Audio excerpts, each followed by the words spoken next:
Welcome to the financial management class. The objective of this class is to introduce you what financial management is and to explain the scope of financial management. Before discussing the subject financial management, the importance of finance has to be explained. How finance is important to business. Finance is the lifeblood of business. A business cannot even be started without finance. இங்க ஒரு பிசினஸ்க்கு finance எந்த அளவு முக்கியம் அப்படின்றத life blood அப்படின்ற வார்த்தையால describe பண்ணியிருக்காங்க. ஒரு மனிதனோட உடலுக்கு ரத்தம் எவ்வளவு அவசியமோ அதே போல ஒரு பிசினஸ்க்கு ஃபினான்ஸ் அப்படின்றது இம்பார்ட்டன்டான விஷயம். ஃபினான்ஸ் இல்லைன்னா ஒரு பிசினஸ் ஆரம்பிக்கிறது கூட கேள்விக்குறிதான். Every kind of business organization, whether it is small, medium or big, it needs finance. ஒரு நிறுவனம் சிறிய அளவில் செயல்பட்டாலும் பெரிய அளவில் செயல்பட்டாலும் அதற்கு ஃபினான்ஸ் தேவை. No business activity can be undertaken without finance. What are the business activities? Production, distribution, transportation, selling. These are called business activities. For these activities, finance is important. Meaning of financial management. First, you know already what is management. Management is planning, organizing, directing and controlling. அதாவது திட்டமிடுதல், ஒருங்கிணைத்தல், இயக்குதல், கட்டுப்படுத்தல். What are the financial activities? Procurement of funds and utilization of funds. Procurement of funds means ஒரு பிசினஸ்க்கு தேவையான finance எந்தெந்த வழிகள்ல நம்ம பெறலாம் and எந்தெந்த இன்ஸ்டிடியூஷன்ல இருந்து நம்ம பெறலாம் அப்படின்றது தான் ப்ரொக்யூர்மெண்ட் ஆஃப் ஃபண்ட்ஸ் அப்படின்னு சொல்லுவோம்.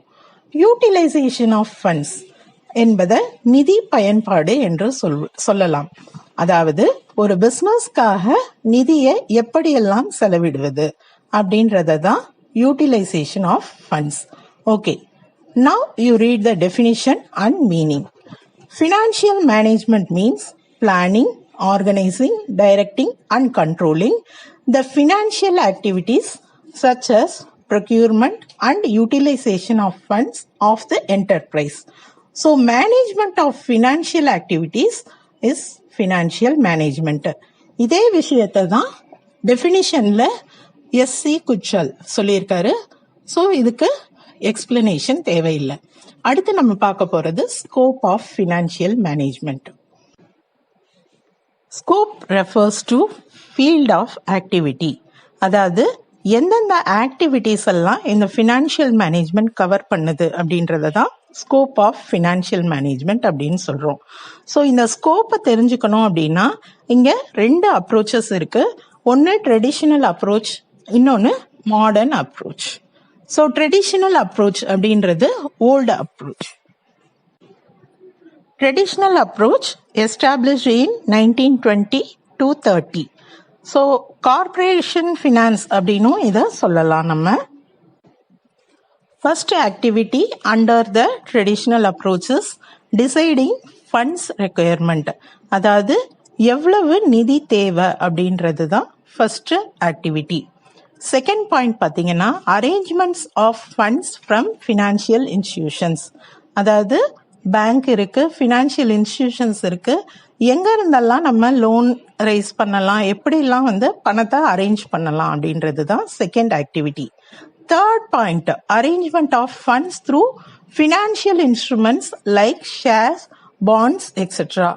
ஸோ நம்மளோட கேபிட்டல் ரைஸ் பண்ணுறதுக்கு ஷேர்ஸ் இஷ்யூ பண்ணுவோம், டிபென்ச்சர்ஸ் இஷ்யூ பண்ணுவோம். ஸோ இதையெல்லாம் நம்ம ஃபினான்ஷியல் இன்ஸ்ட்ருமெண்ட்ஸ் அப்படின்னு சொல்லுவோம். ஸோ எந்த ஃபினான்ஷியல் இன்ஸ்ட்ருமெண்ட்ஸை நம்ம யூஸ் பண்ண போகிறோம் அப்படின்றது third point. The last point is fulfilling legal procedural requirement of raising funds. அதாவது இந்த ஃபண்ட்ஸை ரைஸ் பண்ணுறதுக்கு எல்லா சட்ட ரீதியான விஷயங்களையும் கடைபிடிக்கிறதுல கவனம் செலுத்துது. ஸோ இந்த 4 விஷயங்களையும் நீங்க பாத்தீங்கன்னா 4மே ஃபண்ட்ஸை எப்படி நம்ம ரைஸ் பண்ண போறோம்ன்றதுல தான் இருக்கே தவிர எப்படி ஃபண்ட்ஸை நம்ம அலோகேட் பண்ண போறோம் அப்படின்றத இதுல எந்த ஆக்டிவிட்டியும் வரல.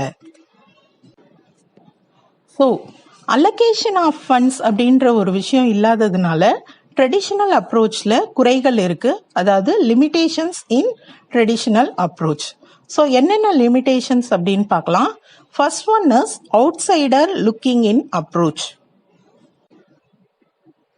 ஸோ ஆல்ரெடி ட்ரெடிஷ்னல் அப்ரோச்சில் சொன்ன மாதிரி யாரெல்லாம் வந்து சப்ளையர் ஆஃப் ஃபண்ட்ஸ் அப்படின்றத தான் இங்கே கான்சென்ட்ரேட் பண்ணுறோம். அதாவது யாரெல்லாம் நமக்கு இன்வெஸ்ட்மெண்ட் பண்ண போகிறாங்க, எந்தெந்த ஃபினான்ஷியல் இன்ஸ்டிடியூஷன்ஸ்ல இருந்து நம்ம பணத்தை வாங்க போகிறோம்.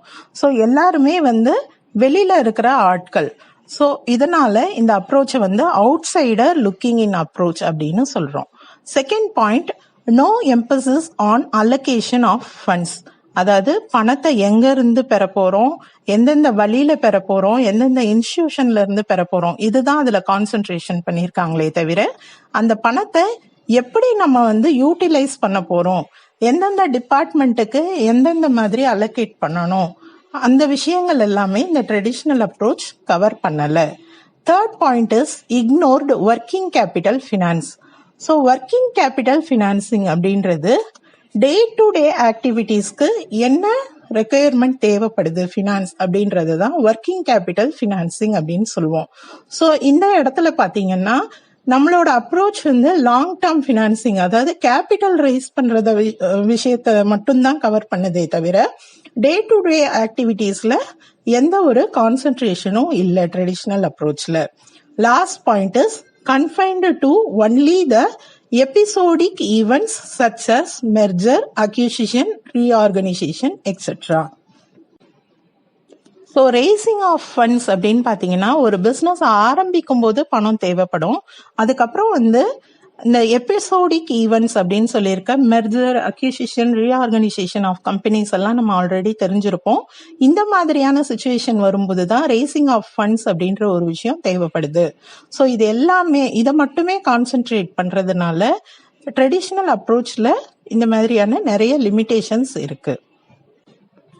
நவ் ஸ்கோப் ஆஃப் ஃபினான்ஷியல் மேனேஜ்மெண்ட்ல மாடர்ன் அப்ரோச் பத்தி பார்க்கலாம். ஸோ மாடர்ன் அப்ரோச் அப்படின்னு பார்த்தீங்கன்னா இதை பேலன்ஸ்டு அப்ரோச்னு சொல்றாங்க. எதனால அப்படின்னு பார்த்தோம்னா இந்த மாடர்ன் அப்ரோச் வந்து procurement of funds and utilisation of funds இந்த ரெண்டு விஷயத்துக்குமே வந்து ஈக்குவல் வெயிட்டேஜ் கொடுத்துருக்கு. ஸோ மாடர்ன் அப்ரோச்ல பார்த்தீங்கன்னா 3 மேஜர் டிசிஷன்ஸ் இதுதான் அது வந்து கவர் பண்ற ஆக்டிவிட்டி. ஸோ என்ன 3 டிசிஷன்ஸ் அப்படின்னு பார்த்தீங்கன்னா investment decision, financing decision and dividend policy decision. First one investment decision. So investment decision அப்படின்னு பார்த்தீங்கன்னா இன்வெஸ்ட்மெண்ட் இன் ஃபிக்ஸட் அசட்ஸ், அதாவது நம்ம பிஸ்னஸ்க்கு தேவையான எந்த ஃபிக்ஸட் அசட்ஸ் நம்ம வாங்க போறோம். ஸோ வந்து மெஷினரியிலேயே நிறைய மெஷினரி நமக்கு ஆப்ஷன்ஸ் இருக்கு, எந்த மெஷினரி வாங்கினா நமக்கு ப்ராஃபிட்டபிள். ஸோ இதை வந்து இன்வெஸ்ட்மெண்ட் டிசிஷன் அப்படின்னு சொல்லுவோம், இல்லைன்னா கேபிட்டல் பட்ஜெட்டிங் அப்படின்னு சொல்லலாம். ஓகே, ஸோ நெக்ஸ்ட் ஒன் பார்த்தீங்கன்னா இன்வெஸ்ட்மெண்ட் டிசிஷன்லயே இன்வெஸ்ட்மெண்ட் இன் கரண்ட் அசட்ஸ் அப்படின்னு சொல்றாங்க. ஸோ கரண்ட் அசட்ஸ் அப்படின்றது தான் நான் ஆல்ரெடி சொன்ன ஒர்க்கிங் கேபிட்டல் டிசிஷன், அதாவது டே டு டே நமக்கு என்ன தேவைப்படுது அப்படின்றது தான் investment in current assets. Next one is financial decision. So financial decision அப்படின்னு பார்த்தோம்னா நம்மளோட ஃபினான்ஸ்ல வந்து டைப் ஆஃப் சோர்ஸ் இருக்கு, சோர்சஸ் ஆஃப் ஃபினான்ஸ் இருக்கு, long term source of finance, short term sources of finance இருக்கு. இதெல்லாம் நம்ம அடுத்த சாப்டர்ஸ்ல அடுத்த கிளாஸஸ்ல பார்ப்போம். ஓகேவா? ஸோ எந்த லாங் டேர்ம் சோர்ஸ்ல இருந்து நம்ம எடுக்க போறோமா பணத்தை, இல்ல ஷார்ட் டேர்ம் ஃபினான்ஸ் யூஸ் பண்ண போறோமா அப்படின்ற டிசிஷன் ஃபினான்ஷியல் டிசிஷன்ல கவர் ஆகும். நெக்ஸ்ட் ஒன் பாத்தீங்கன்னா அதோட காஸ்ட் ஆஃப் ஃபினான்சிங். ஸோ வந்து இந்த பணத்தை ரைஸ் பண்றதுக்கு நம்ம என்ன இன்ட்ரெஸ்ட் கொடுக்க போறோம், என்ன டிவிடெண்ட் கொடுக்க போறோம் அப்படின்றது cost of financing. So type of source and cost of financing இது ரெண்டுமே வந்து ஃபினான்ஷியல் டெசிஷன்ல கவர் ஆகுது. Last decision is dividend decision. So dividend decision அப்படின்றது என்ன அப்படின்னா, டிவிடெண்ட் அப்படின்றது உங்களோட கம்பெனியோட மொத்த ப்ராஃபிட்ல ஒரு ஷேர் ஹோல்டருக்கு போய் சேரக்கூடிய அந்த ஒரு பார்ட்டு தான் டிவிடெண்ட் அப்படின்னு சொல்லுவோம். ஃபார் எக்ஸாம்பிள் ஒரு ஷேர் ஹோல்டருக்கு இப்ப 100 rupees நான் வந்து டிவிடெண்டா பே பண்ணணும். ஸோ இந்த 100 rupeesல நான் டிசைட் பண்ணணும் how much to distribute to the share holder. அதாவது நான் ஷேர் ஹோல்டருக்கு என்ன அமௌண்ட் கொடுக்க போறேன் அண்ட் பேலன்ஸ் எந்த அமௌண்ட்டை வந்து நான் ரீடைன் பண்ணிக்க போறேன், என்னோட பிஸ்னஸ்ல நான் மறுபடி யூஸ் பண்ணிக்க போறேன். ஃபார் எக்ஸாம்பிள், அந்த 100 rupeesல 60 rupees நான் ஷேர் ஹோல்டருக்கு பே பண்றதுக்கு டிசிஷன் எடுக்கலாம் அண்ட் 40 rupees அகைன் நான் என்னோட பிசினஸ்லயே இன்வெஸ்ட்மெண்ட் பண்றதுக்கான டிசிஷன் எடுக்கலாம்.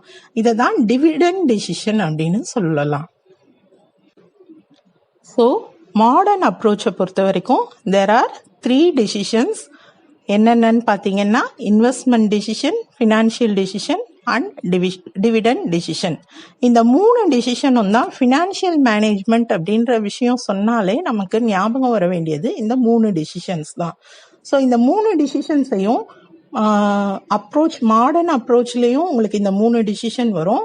ரோல் ஆஃப் ஃபினான்ஷியல் மேனேஜர் அப்படின்றது அந்த பார்ட்லேயும் இந்த 3 டிசிஷன்ஸ் கண்டிப்பாக கவர் ஆகும். ஃபினான்ஸ் ஃபங்க்ஷன் அப்படின்ற ஒரு விஷயத்துலையும் இந்த 3 டிசிஷன்ஸ் கவர் ஆகும். அதை பற்றி எல்லாம் நம்ம லேட்டர் கிளாஸஸில் பார்க்கலாம். I hope you all understand the concept of financial management and scope of financial management. Thank you.